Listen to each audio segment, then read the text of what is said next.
দক্ষিণ কলকাতা লোকসভা কেন্দ্রেও এবার বড়সড় ভাঙন।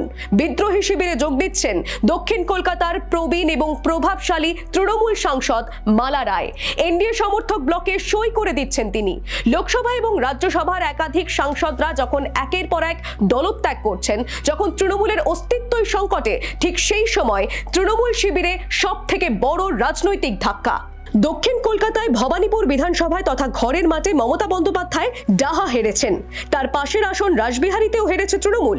এবার খোদ মমতা বন্দ্যোপাধ্যায়ের একদা নির্বাচন কেন্দ্র এবং তার খাস দুর্গ বলে পরিচিত দক্ষিণ কলকাতা লোকসভা কেন্দ্রেও বড়সড় ভাঙন ধরে গেল। বিদ্রোহী শিবিরে যোগ দিচ্ছেন মালা রায়। জানা গেছে মঙ্গলবার বিকেলে বিমানের স্বামী নির্বেদ রায় ছেলে এবং মেয়েকে সঙ্গে নিয়ে দিল্লিতে গিয়েছেন মালা রায়। মঙ্গলবার সন্ধ্যায় শৈশাবুদ না হয়ে থাকলেও আজ বুধবার তিনি তা করে দিতে পারেন বলেই খবর। একের পর এক সাংসদরা যখন একে একে মমতার মূল শিবির থেকে দূরত্ব বাড়াচ্ছিলেন, তখন কেউ কেউ ভাবতে শুরু করেছিলেন অন্তত মালা রায় হয়তো থেকে যাবেন। কলকাতা পুরসভার চেয়ারপারসন হওয়ার পাশাপাশি দক্ষিণ কলকাতার মাটি তার নখদর্পণে ছিল। কিন্তু সেই মালা রায়ও এবার মমতা অভিষেকের প্রতি অনাস্থা প্রকাশ করে বিদ্রোহী ব্লকে সামিল হতে চলায় নড়বড়ে হয়ে গেল কলকাতার রাজনীতি। Bureau report, the wall news. Follow করুন theworld.in।